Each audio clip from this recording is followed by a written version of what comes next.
আসসালামু আলাইকুম। আংশিক ডিফারেনশিয়াল সমীকরণের চ্যাপ্টার নাম্বার 1 এর অঙ্কগুলো করতেছিলাম। হঠাৎ কোনো একটা কারণে চলে যেতে হয়েছিল। এখন আমরা ওই যে দাগটা তুলে রাখছিলাম, কিন্তু অঙ্ক সমাধান করে না এখনো। এটা দেওয়া আছে, এটার বলছে যে অবাধ ধ্রুবকগুলো অপসারণ করে আংশিক অন্তরক সমীকরণ গঠন করো। তাহলে 1 নং সমীকরণকে যদি x এর সাপেক্ষে অন্তরীকরণ করি তাহলে কি পাওয়া যায়? দেখা যাক, এখানে কি x আছে, তাহলে এটার মধ্যে 2 ইন্টু এক্স মাইনাস এইচ। আবার যদি যেহেতু এটা সম্পূর্ণ এক্স ছিল না, আবার ভিতরে এক্স, তাহলে এক্সকে যদি এখন আমরা অন্তরীকরণ করি কত পাওয়া যাবে? 1। আর এইচ তো ধ্রুবক, তাহলে এটা জিরো হয়ে যাবে, আর লেখা দরকার নেই। এখানে তো কোনো এক্স নেই, তাই জন্য কি এটাকে যদি আমরা ডিফারেন্সিয়াল করি তাহলে এটা হয়ে যাবে জিরো, তাহলে লেখা দরকার নেই। এখানে কিন্তু জেড যেহেতু একটা ফাংশন, মানে জেটের মধ্যে আবার এক্স ওই দুইটা চলক রয়েছে, তাই জন্য জেডকে যদি আমরা এক্স এর সাপেক্ষে আংশিক অন্তরীকরণ করি তাহলে কি হবে? 2 ইন্টু 2z। কিন্তু জেটের মধ্যে তো রয়েছে, তাই জন্য del Z by del X, del Z by del X. আর 1কে যদি অন্তরীকরণ করি এক্স এর সাপেক্ষে তাহলে জিরো হয়। হ্যাঁ, তাহলে এইখানেও কি আছে? 2 আছে, ওইখানেও 2 আছে। দুইটা থেকে যদি কমন নিই তাহলে থাকতেছে কি, কমন নিয়ে যদি ওই পাশে গুণাকারে নিয়ে যাই তাহলে সম্পূর্ণটা জিরো হয়ে যায়। তাহলে আমাদের পাইতেছি এক্স মাইনাস এইচ, ওয়ানের সাথে এটা গুণ করে দিলে তো এটাই হয়ে যায় প্লাস আর জেড। আর এইটুকু সমান আমরা কি ধরে নিতে পারি? P is equal to zero. এটাকে ধরে নিই যেখানে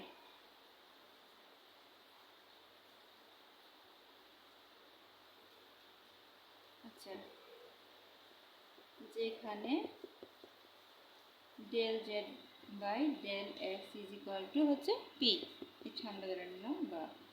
তাহলে এখান থেকে আমরা কি পাইতেছি? যদি আমরা এইটুকু সমান লিখি আর এই জেডটাকে যদি ওই পাশে নিয়ে যাই তাহলে থাকতেছে x minus H is equal to হচ্ছে মাইনাস জেড পি। এটাকে ধরে নিলাম 2 নং সমীকরণ। আবার যদি এই একই সমীকরণকে যদি ওয়াইয়ের সাপেক্ষে অন্তরীকরণ করি তাহলে কি হবে? 1 নং সমীকরণকে যদি ওয়াইয়ের সাপেক্ষে অন্তরীকরণ করি তাহলে এইটা তো হচ্ছে ওয়াই নাই, তার মানে এটাকে যদি অন্তরীকরণ করি তাহলে জিরো হয়ে যাবে। আর এইখানে তো ওয়াই আছে কিন্তু সরাসরি নাই, তাই জন্য প্রথমে কি ফাংশনটা থেকে এখানে 2 যেহেতু আছে তাহলে ডিফারেন্সিয়েশন করলে 2 সামনে চলে আসবে। আবার 2 থেকে 1 চলে গেলে পরে এইটুকু থাকবে ওয়াই মাইনাস কে। আবার যদি ওয়াইকে করি তাহলে 1 লেখা দরকার নেই, যেহেতু এর সাথে গুণ করলে এটি হয়ে যায়। তারপরে জেড লেখা, 2 জেডকে করলে হবে del Z by del Y, আর এটা 1 আগের মতোই।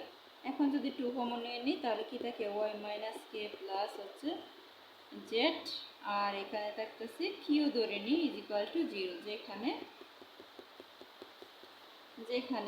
Del Z by del x is equal to হচ্ছে কি কিউ। এখন আমরা উপর পৃষ্ঠা এটা সাজায় নিই, এটা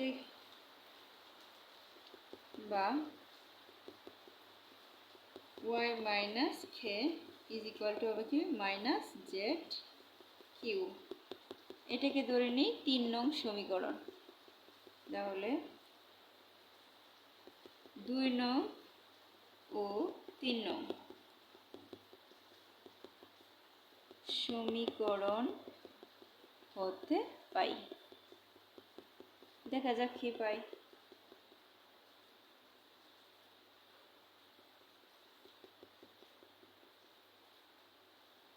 হ্যাঁ, 2 নং ও 3 নং সমীকরণের মান, এর মান 1 নংয়ে বসিয়ে পাই। 1 নংয়ে বসিয়ে পাই, দেখা যাক কি পাই। তাহলে 1 নং সমীকরণটা যেটা ছিল এটা একটু আমরা আগে তুলে নিই। X minus H whole square plus Y minus K whole square plus Z square equal 1, এই সমীকরণটা ছিল। তাহলে আমরা ওই যে এক্স মাইনাস এইচ এটার সমান আমরা কি পাইছিলাম? Minus p Z. এর উপরে কি আছে স্কোয়ার প্লাস, আর এইটুকু সমান আমরা কি পাইছি মাইনাস কিউ জেড, এর উপরে স্কোয়ার আর এখানে জেড স্কোয়ার আছে আর এটা 1, মানগুলো শুধু বসায় নিলাম। এখন দেখা যাক যদি স্কোয়ার করি তাহলে কি হয়ে যায় P square z square plus এটাকেও যদি বর্গ করি তাহলে মাইনাস মাইনাসে প্লাস হয়ে যায়, তাকে q square z square plus হচ্ছে এখানে তো জেড স্কোয়ার আছে জেড স্কোয়ার আর এখানে 1। এখন যদি দেখো এই লাইন থেকে যদি প্রত্যেকটা থেকে জেড স্কোয়ার কমন নিই তাহলে তাকে কি জেড স্কোয়ার কমন নিলে তাকে p square plus q square plus 1 equal to 1। ইহাই হচ্ছে কি ইহাই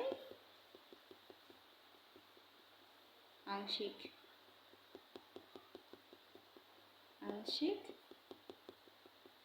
অন্তরীকরণ সমীকরণ।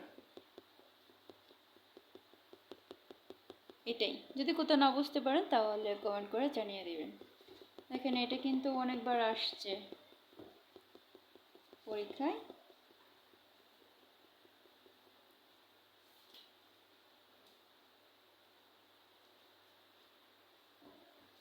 এটা অনেকবার পরীক্ষায় আসছে 2008 সালে, 2011, 2012 এবং 2020 সালেও এটা এসেছে। আচ্ছা, এরকম আরেকটা অঙ্ক আমরা করা দিই যেটা কি 2024 সালেও এসেছে।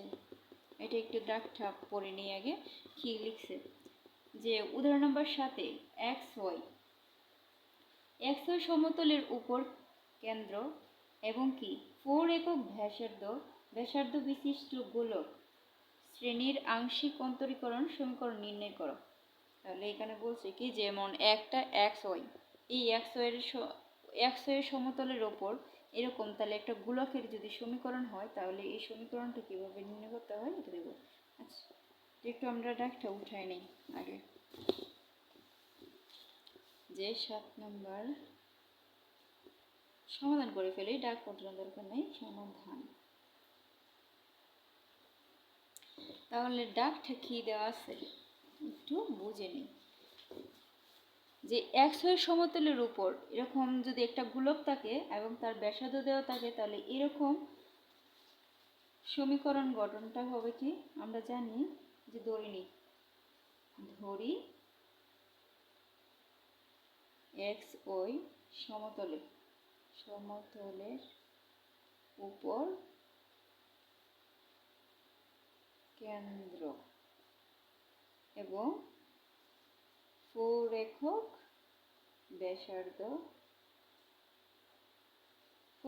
ব্যাসার্ধ বিশিষ্ট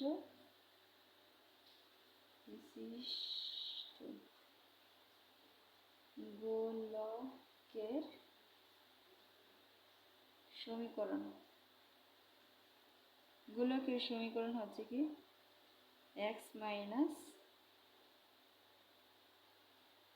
কি হয় x minus a whole square plus একটু আগে করেছি y minus b whole square plus হচ্ছে কি জেড স্কয়ার।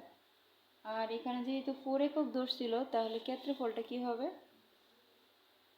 মানে 4 4 কত 16, 4 বর্গ করলে কত হয় 16, তাহলে আমরা ডাইরেক্টলি 16 লিখতে পারি।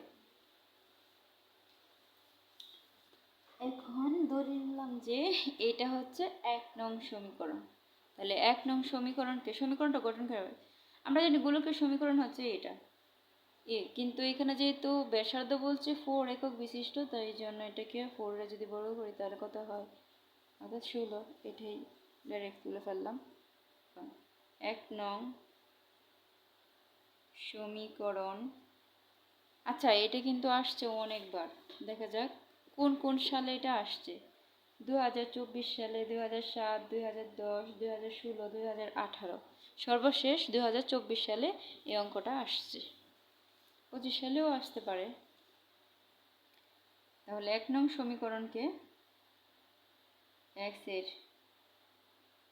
সাপেক্ষে আংশিক অন্তরীকরণ করে পাই, আংশিক অন্তরীকরণ করে পাই।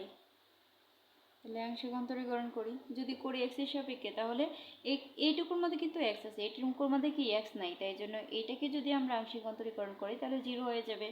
আর এইটার মধ্যে কি জেটের মধ্যে কিন্তু দুইটা এক্স হয় স্বাধীন চলক আছে, যেহেতু স্বাধীন চলক আছে তাহলে জেডকেও কি ডিফারেন্সিয়াল করতে হবে। তাহলে যদি করি তাহলে প্রথমে আমরা এটাকে করি, যেহেতু এটা সরাসরি নাই তাই প্রথমে আমরা এনের সূত্র অনুসরণ করে করবো।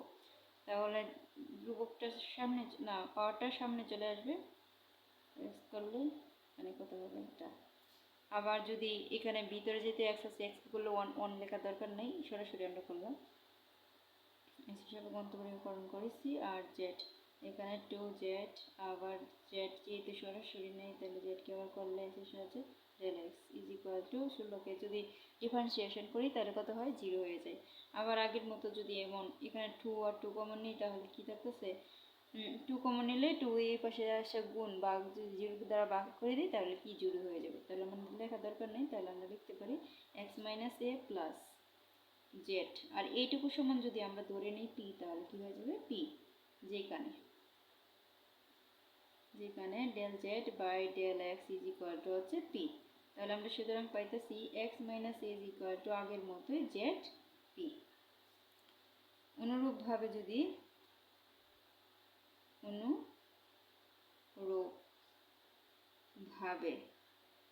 ও এর সাপেক্ষে 1 নং সমীকরণকে অন্তরীকরণ করে পাই। তাহলে আংশিক অন্তরীকরণ করি যদি, তাহলে কি হয়ে যাবে দেখেন, এটা কি ছিল, এখানে কি থাকবে, এটা তো ধ্রুব, এটা তো যেহেতু এখানে ওয়াই নেই তাই জন্য এটাকে 0 হয়ে যাবে, এটাকে আংশিক অন্তরীকরণ করলে, কিন্তু এখানে ওয়াই আছে তার জন্য এখানে কি থাকবে যে 2y মাইনাস বি। আবার ওইকে যদি করি তাহলে কি হয়ে যাবে, 1 লেখা দরকার নেই, প্লাস জেড স্কোয়ারে করলে 2z, আবার ওয়াই সাপেক্ষে করলে del Z by del Y. আর 16কে যদি আংশিক অন্তরীকরণ করি তাহলে কত হবে, 0। বা আগের মতোই আমরা 2 কমন নিয়ে যদি ওই পাশে ভাগ করে দিই তাহলে কি হয়ে যাবে, 0কে ভাগ করে 0 হয়ে যাবে। তাহলে থাকতেছে ওয়াই মাইনাস বি প্লাস হচ্ছে জেড। আর এইটুকু সমান আমরা ধরে নিতে পারি কিউ, আগের মতো কইরাই, যেখানে del Z by del y is equal to হচ্ছে কি কিউ, বা y minus b is equal to minus z q. এটাকে আমরা ধরে নিই 3 নং সমীকরণ। এখন 2 ও 3 নং সমীকরণ হতে পাই। তাহলে কি পাওয়া যায় দেখা যায়, না সরি আগের মতো আমি ভুল করে ফেলছি, 2 ও 3 নং সমীকরণের মান 1 নংয়ে বসিয়ে পাই। তাহলে 1 নং সমীকরণটা কি ছিল, 1 নং সমীকরণটা ছিল এরকম যে x minus a whole square plus Y minus b whole square plus Z square is equal to হচ্ছে 16। এখন আমরা এটাকে x মাইনাস এ এর মান বসাই দিই, x মাইনাস এ আমরা সমান কি পাইছি, minus p z square plus y স্কোয়ারের মান আমরা কি পাইছি, মাইনাস কিউ জেড, আর উপরে স্কোয়ার দিলাম জেড স্কোয়ার, আর এখানে তো 16। তাহলে আমরা কি লিখতে পারি, এটা যদি বর্গ করি তাহলে মাইনাস মাইনাস প্লাস হয়ে যাবে, তাহলে পি স্কোয়ার জেড স্কোয়ার থেকে প্লাস হচ্ছে কিউ স্কোয়ার জেড স্কোয়ার থেকে যায়, আর এখানে জেড স্কোয়ার, তাহলে আগের মতো ছিল। আর তাহলে সমীকরণটা যদি জেড স্কোয়ার প্রত্যেকটা থেকে কমন নিয়ে যাই তাহলে থাকতেছে কি p square plus q square plus 1 is equal to 16। ইহাই নির্ণয়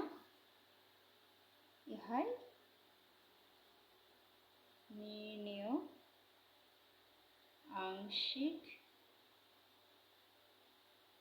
অন্তরীকরণ। করণ সমীকরণ। শেষ।